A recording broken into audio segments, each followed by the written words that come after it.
दोस्तों, स्वागत है इस नए विश्लेषण में। अप्रैल 2026 में विप्रो के स्टॉक को लेकर बाजार में जो हलचल मची है ना, सच कहूं तो ये किसी उलझी हुई पहेली से कम नहीं है। एक तरफ हमारे पास कुछ बेहद शानदार खबरें हैं, तो दूसरी तरफ आईटी सेक्टर की गहरी सुस्ती का एक भारी साया भी मंडरा रहा है। तो आइए सीधे मूल डेटा और तथ्यों के जरिए विप्रो की इस वर्तमान स्थिति के हर एक पहलू को डिकोड करते हैं। इस पूरे विरोधाभास को सुलझाने का ये सफर वाकई बहुत रोमांचक होने वाला है। शुरुआत सीधे एक ऐसे आंकड़े से करते हैं जिसने पूरे बाजार का ध्यान अपनी ओर खींच लिया है। 15,000 करोड़ रुपए।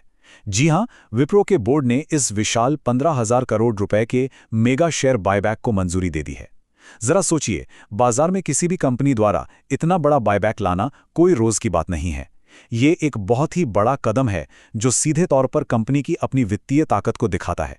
अब यहाँ जो बात सबसे दिलचस्प है वो ये है कि ये बायबैक किस कीमत पर हो रहा है। बाजार में विप्रो के शेयर का मौजूदा भाव लगभग 202 रुपए से 204 रुपए के बीच चल रहा है, लेकिन बायबैक की कीमत क्या तय की गई है? पूरे 250 रुपए प्रति शेयर। इसका सीधा सा मतलब है कि कंपनी अपने ही शेयरों को मौजूदा बाजार भाव से लगभग 19 से 20% के भारी प्रीमियम पर वापस खरीदने को तैयार है। ये अपने आप में एक बहुत बड़ा प्रीमियम है जो तुरंत किसी का भी ध्यान अपनी तरफ खींच लेता है। तो इस पूरी तस्वीर को साफ करने के लिए हम इस चर्चा को 4 मुख्य कड़ियों में जोड़ेंगे। पहला, इस मेगा बायबैक की घोषणा की बारीकियां। दूसरा, चौथी तिमाही के वित्तीय नतीजे। तीसरा, भविष्य की चुनौतियां और उसमें एआई की भूमिका। और अंत में टेक्निकल लेवल्स और टारगेट्स। तो चलिए सबसे पहले गोता लगाते हैं इस मेगा बायबैक की घोषणा में। 15,000 करोड़ का ये भारी भरकम बायबैक और 20% का प्रीमियम, ये तो हमने देख लिया। लेकिन यहाँ एक और चीज़ है जो बहुत बड़ा सिग्नल दे रही है, और वो है प्रमोटर्स का हिस्सा लेना। जी हाँ, कंपनी के प्रमोटर्स ने भी इस बायबैक में भाग लेने का स्पष्ट इरादा जताया है। देखिए, जब प्रमोटर्स खुद इतने प्रीमियम पर अपने शेयर कंपनी को वापस बेचते हैं ना, तो ये आंतरिक स्तर पर कंपनी के वास्तविक मूल्य और उसके भविष्य पर एक बहुत गहरे भरोसे का संकेत देता है। सरल शब्दों में कहें तो प्रबंधन को लगता है कि कंपनी के शेयर अभी अंडर वैल्यूड है। अब आते हैं हमारे दूसरे पहलू पर, चौथी तिमाही यानी Q4 के वित्तीय नतीजे।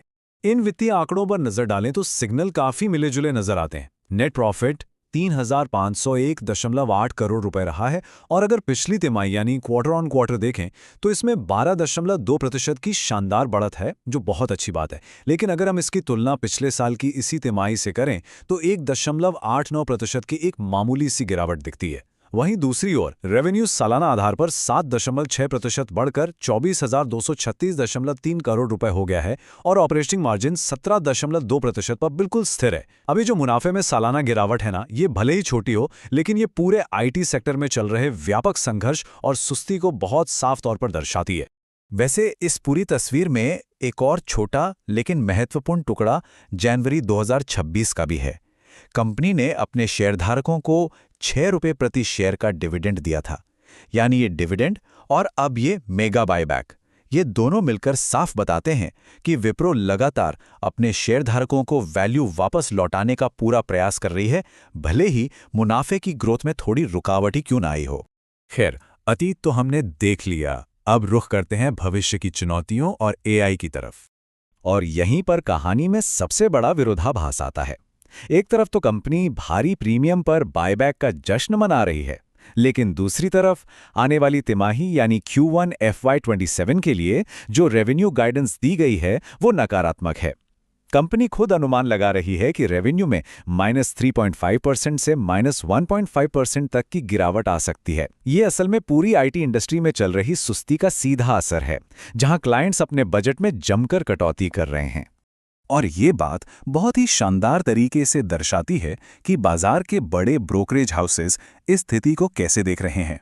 उदाहरण के लिए मॉर्गन स्टैनली को ही देख लीजिए। उन्होंने धीमी ग्रोथ और इस अनिश्चित रेवेन्यू गाइडेंस के कारण विप्रो के स्टॉक को अंडर वेट रेटिंग दी है।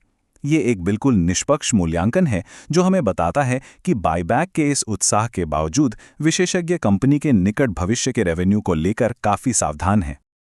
लेकिन रुकिए, हर सुस्ती की कोई ना कोई काट तो होती ही है, और विप्रो के लिए भविष्य का वो सबसे बड़ा ट्रम्प कार्ड है आर्टिफिशियल इंटेलिजेंस। नए सीईओ श्रीनी पल्ला के नेतृत्व में कंपनी ने एआई नेटिव बिजनेस यूनिट नाम से एक बिल्कुल नया डिवीजन शुरू किया है। इसका मुख्य लक्ष्य ही भविष्य के बड़े और जटिल एआई प्रोजेक्ट्स को हासिल करना है। कंपनी का प्रबंधन पूरी तरह से एआई पर दांव लगा रहा है ताकि इस सुस्ती के दौर को पीछे छोड़कर अगली पीढ़ी के तकनीकी विकास की रेस में आगे निकला जा सके। चलिए अब चार्ट्स पर चलते हैं और डिकोड करते हैं टेक्निकल लेवल्स और टारगेट्स। तो सबसे महत्वपूर्ण बात यह है कि ये तकनीकी सीमाएं स्टॉक की वर्तमान स्थिति को एकदम शीशे की तरह साफ कर देती हैं। 52 हफ्तों का हाई रहा है 273 रुपये 10 और लो रहा है 186 रुपये 50 पैसे। अभी की बात करें तो स्टॉक 185 से 195 के बेहद मजबूत सपोर्ट जोन के ठीक ऊपर टिका हुआ है, यानी खरीदार इसे नीचे गिरने से थामे हुए हैं। लेकिन असली पेच कहाँ है? वो है 215 से 220 का रेजिस्टेंस लेवल, जिसे पार करना स्टॉक के लिए फिलहाल थोड़ी टेढ़ी खीर साबित हो रहा है।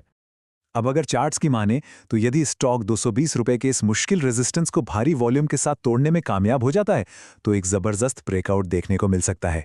ये ब्रेकआउट स्टॉक को सीधे 240 रुपए से 250 रुपए के लक्ष्य तक ले जा सकता है। और मजे की बात देखिए, ये वही लेवल है जहां कंपनी ने अपने बायबैक की कीमत तय की है ना एकदम सटीक गणित। तो सारे फैक्ट्स, डेटा और चार्ट्स को तौलने के बाद अंत में एक बहुत ही दिलचस्प सवाल खड़ा होता है। क्या कंपनी का ये एआई पर फोकस और भारी निवेश विप्रो को नई ऊंचाइयों पर ले जाएगा, या फिर अल्पावधि में पूरे आईटी सेक्टर की ये सुस्ती जीत जाएगी? ये एक ऐसा मोड़ है जिस पर हर किसी की नज़र टिकी रहेगी। इस विश्लेषण में फिलहाल इतना ही। फैक्ट से जुड़े रहें और बाजार की इस दिलचस्प कहानी को समझते रहें।